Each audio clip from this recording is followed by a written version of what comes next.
नमस्कार दोस्तों, स्वागत है आप लोग का एक बार फिर से हमारे इस यूट्यूब चैनल पे। फ्रेंड्स, आज के इस वीडियो में हम फिर से डिस्कस करेंगे इन्वायरमेंट के 50 क्वेश्चन के बारे में। ये इन्वायरमेंट सीरीज का मेरा 5वां वीडियो है। इससे पहले ऑलरेडी मैंने 4 वीडियो पे डिस्कशन कर लिया है। अगर आपने वीडियो को अब तक नहीं देखा है तो प्लेलिस्ट में जाके देख सकते हैं। वीडियो के डिस्क्रिप्शन में भी लिंक है, आप वहाँ से भी पूरे के पूरे जो पीछे वाले 4 वीडियोज़ हैं उन्हें आप देख सकते हैं। तो आइए इस वीडियो की शुरुआत करते हैं, देखते हैं पहला क्वेश्चन क्या है। देखिए, पहला क्वेश्चन है यहाँ पे, निम्न में से कौन सरोवर या झील में तेजी से वृद्धि करता है। तो करेक्ट आंसर इसका है सी, जलकुंभी। जलकुंभी जो है, सरोवर हो, झील हो, तालाब हो, कहीं भी हो, बहुत तेज़ी के साथ वृद्धि करता है। अगर आप 1 या 2 पौधे यहाँ लगा दीजिए किसी झील या किसी सरोवर में, तालाब में, तो देखते देखते हफ्ते 15 दिन में वो बहुत तेज़ी के साथ पूरे जो है क्या कहते हैं तालाब में बढ़ जाते हैं और पानी को बहुत ज़्यादा ये जो है सोख लेते हैं। ठीक है, अगला क्वेश्चन देखते हैं। हैदराबाद में स्थित हुसैन सागर झील किस जीव की वृद्धि से नष्ट हो गई। हैदराबाद में हुसैन सागर झील है। ये क्वेश्चन पूछ जाता है कि हुसैन सागर झील कहाँ पे है, तो हैदराबाद में है। पहला क्वेश्चन यहाँ बन जाता है। दूसरा है, किस जीव की वृद्धि से नष्ट हो गई, तो इसका करेक्ट आंसर है डी, जलकुंभी। अभी मैंने पिछले वाले क्वेश्चन बताया कि जलकुंभी बहुत तेज़ी से वृद्धि करता है, पानी को बहुत ज़्यादा सोखता है, और किसी भी तालाब अथवा झील में इसको अगर आप जलकुंभी को रख देते हैं तो इतना ज़्यादा मात्रा में बढ़ जाते हैं और धीरे धीरे करके वो जल स्रोत को सोख लेती है। इसी प्रकार हुसैन सागर झील भी क्या हुई, सूख गई। अगले क्वेश्चन को देखते हैं, क्वेश्चन नंबर 3। क्वेश्चन नंबर 3 ये कहता है भैया कि पादप वृद्धि हेतु सबसे उपयुक्त है, तो उसके लिए सबसे उपयुक्त कौन सी मिट्टी है, दोमट मिट्टी। उत्तर प्रदेश, हरियाणा, पंजाब, बंगाल, बिहार इत्यादि के जो राज्य हैं यहाँ पे सबसे अच्छी जो है मिट्टी पाई जाती है दोमट मिट्टी। यहाँ पे जो है पौधे बहुत अच्छे से जो है उगते हैं। ठीक है, अगला क्वेश्चन देखते हैं। निम्नलिखित में से कौन सा कारक किसी स्थान की वनस्पति निर्धारित करता है। ये 4 फैक्टर है, प्रकाश है, मृदा है, जल है और वर्षा। इन चारों में से ऐसा कौन सा फैक्टर है जो किसी स्थान की वनस्पति अथवा पेड़ पौधों को डिसाइड करता है। करेक्ट आंसर होगा आपका बी, वर्षा। पानी एक ऐसा फैक्टर है जो वहाँ की मतलब वनस्पतियों को निर्धारित करता है। अब उदाहरण के तौर पे देखिए, जिन राज्यों में जिन जगहों पे ज़्यादा बारिश होती है वहाँ की वनस्पति देख लीजिए, और जहाँ पे वर्षा कम होती है या बिल्कुल नहीं होती है वहाँ की वनस्पतियों को देख लीजिए। तो किसी स्थान की वनस्पति अथवा पेड़ पौधों को डिस्क्राइब करने या डिसाइड करने का कारण ये वर्षा करता है।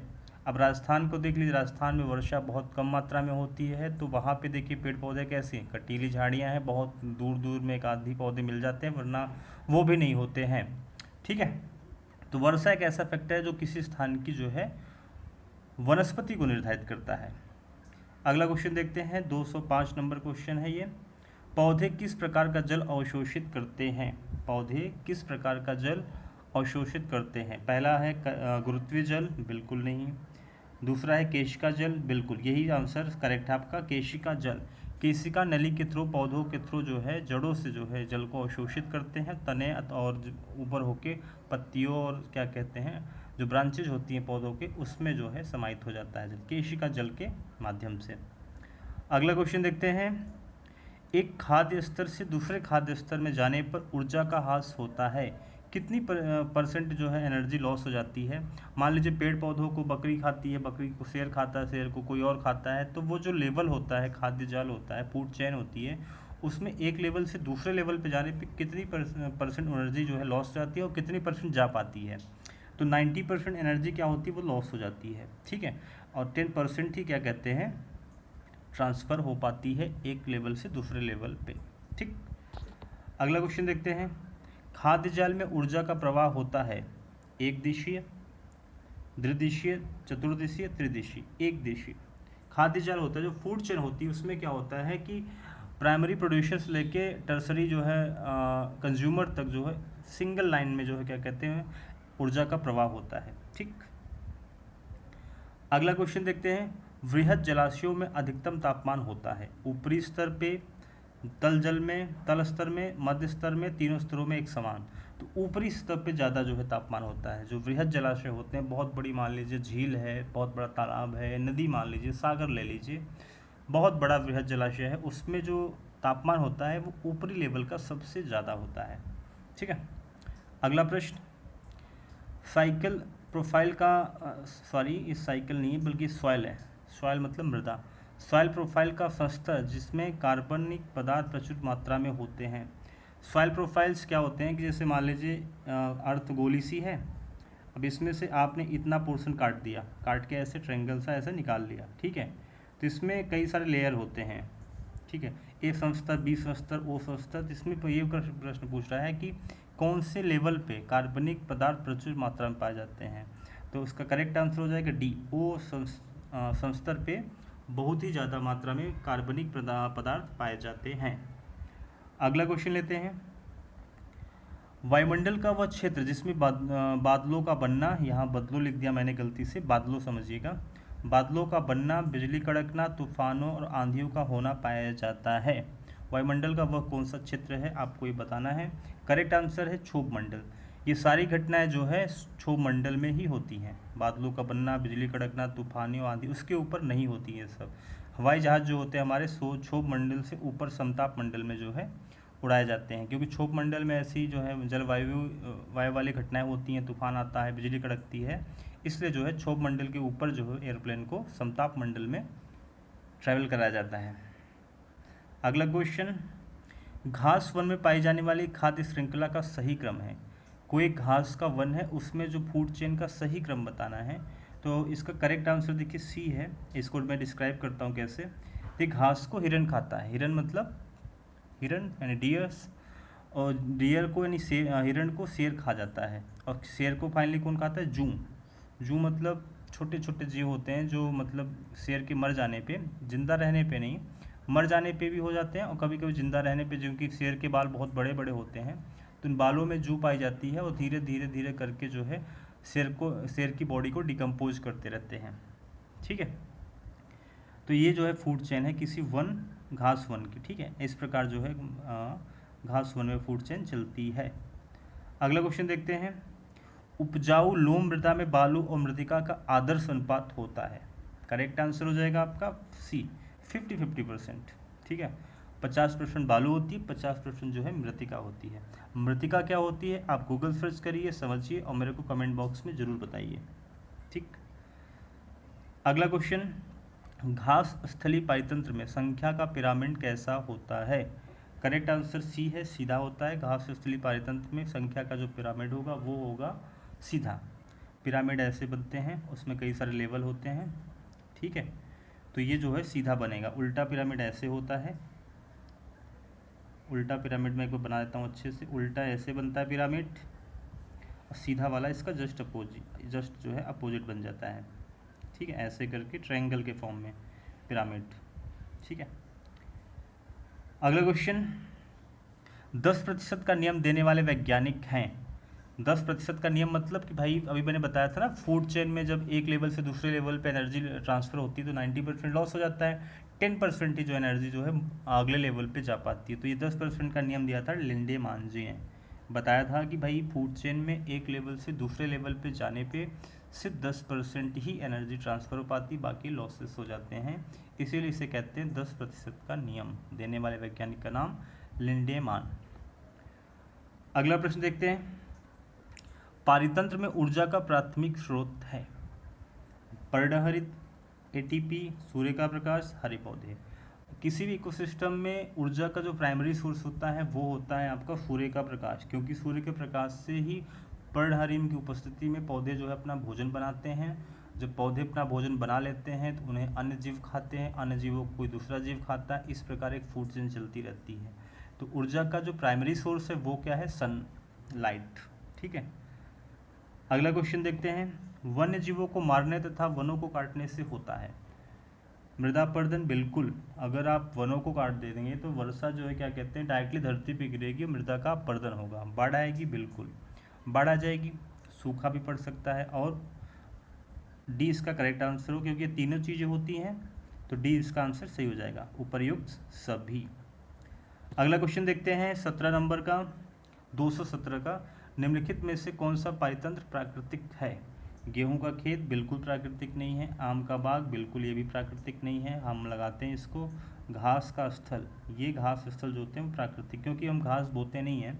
घास जो है नेचुरली जो है उग जाती है अपने स्थान पे, तो इसलिए जो है घास का स्थल क्या है, वो प्राकृतिक जो है पारितंत्र है। ठीक है। अगला क्वेश्चन, जैवमंडल में एक ही जाति की संख्या को कहते हैं। जैवमंडल में एक ही जाति को संख्या को कहते हैं। करेक्ट आंसर हो जाएगा जनसंख्या कहते हैं। क्या कहते हैं? जनसंख्या। अगला क्वेश्चन, एक से अधिक जातियों का समूह जो किसी स्थान पर रहता है उसे कहते हैं। एक से अधिक जातियाँ एक ही स्थान पर रह रही उन्हें कहते हैं जैव समुदाय। ठीक है, जैव समुदाय। अगला क्वेश्चन देखते हैं 220 नंबर का। इकोलॉजी शब्द को देने वाले थे। इकोलॉजी शब्द को किसने जो है विश्व के सामने इंट्रोड्यूस किया था? वो थे मिस्टर ई हैकल। ई हैकल साहब ने जो है इकोलॉजी शब्द की जो है परिकल्पना की थी कि इकोलॉजी असल में होता क्या है। अगला क्वेश्चन देखते हैं, प्रकाश संश्लेषण द्वारा ऊर्जा का कितना प्रतिशत भाग रासायनिक ऊर्जा में परिवर्तित हो जाता है? करेक्ट आंसर है ए, 1 से 2% जो है ऊर्जा का जो है रासायनिक ऊर्जा में परिवर्तित हो पाती है, बाकी जो है सब ट्रांसमिट होकर इधर उधर जो है नष्ट हो जाती है। अगला क्वेश्चन देखते हैं, एक पारितंत्र में मानव व सभी जंतु होते हैं। करेक्ट आंसर है उपभोक्ता। मानव और सभी जंतु जो होते हैं उपभोक्ता यानी कंज्यूमर्स, न कि प्रोड्यूसर, क्योंकि मानव कुछ प्रोड्यूस नहीं करता है। नेचुरली प्रोड्यूस तो पेड़ पौधे करते हैं सनलाइट की उपस्थिति में। अगला क्वेश्चन देखते हैं, एक तालाब पारितंत्र में बड़ी मछली, कछुए, मेढक होते हैं। क्या होते हैं ये? डी, द्वितीय श्रेणी के उपभोक्ता।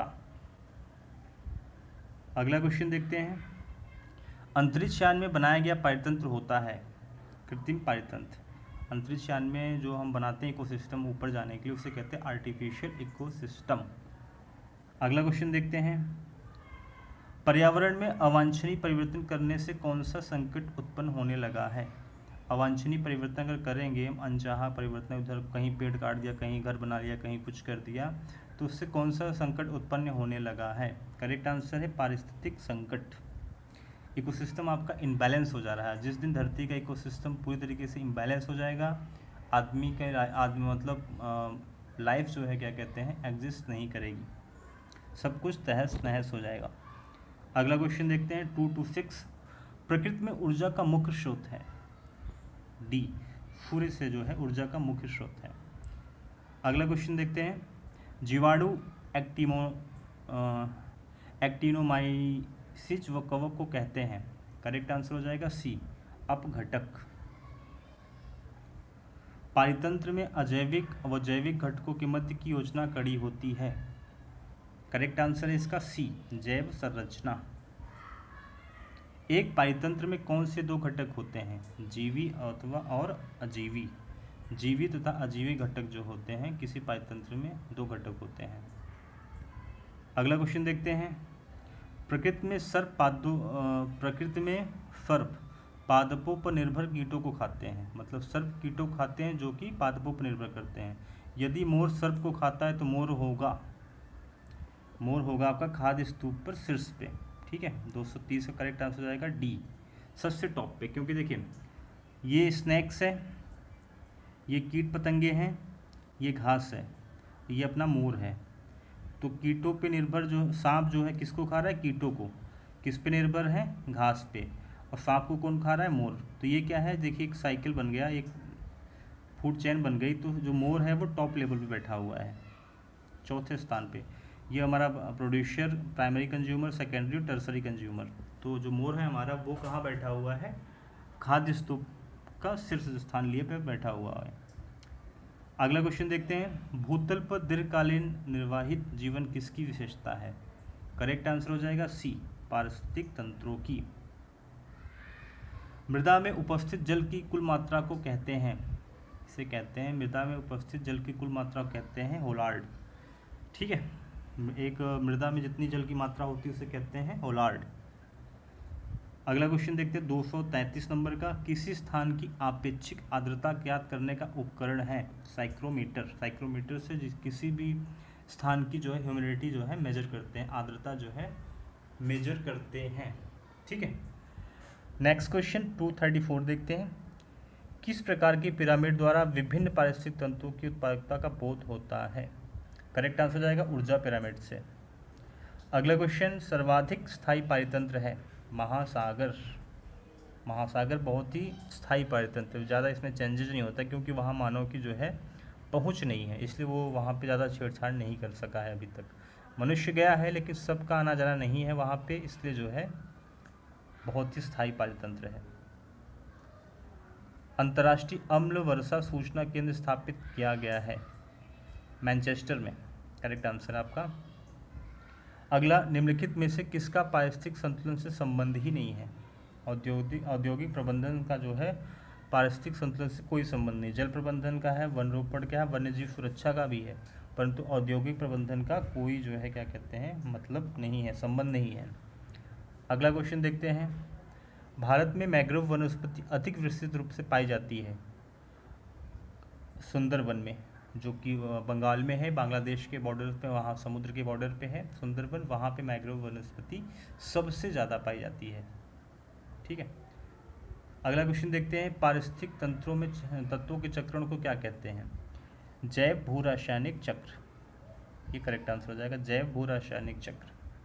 अगला क्वेश्चन देखते हैं, एक मनुष्य के जीवन को पूर्ण रूप से धारणी करने के लिए आवश्यक न्यूनतम भूमि को क्या कहते हैं? इसे कहते हैं पारिस्थितिकीय पदछाप। ये एक प्रकार की यूनिट होती है, इसको मैं अच्छे से डिस्क्राइब कर रखा है पिछले वीडियोस में, आप वहाँ पे देख सकते हैं, या आप खुद जो है गूगल पे सर्च करिए कि व्हाट इज़ द पारिस्थितिकीय पदछाप, तो आपको उसके बारे में पूरी जानकारी मिलेगी। और मुझे भी जो है कमेंट बॉक्स में करके अच्छे से बताइए।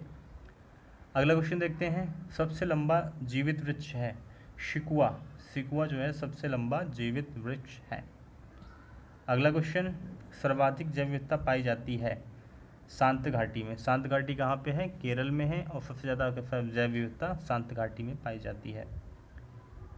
शांत घाटी अवस्थित है केरल में, मैंने बताया पीछे ही, केरल में जो है शांत घाटी अवस्थित है।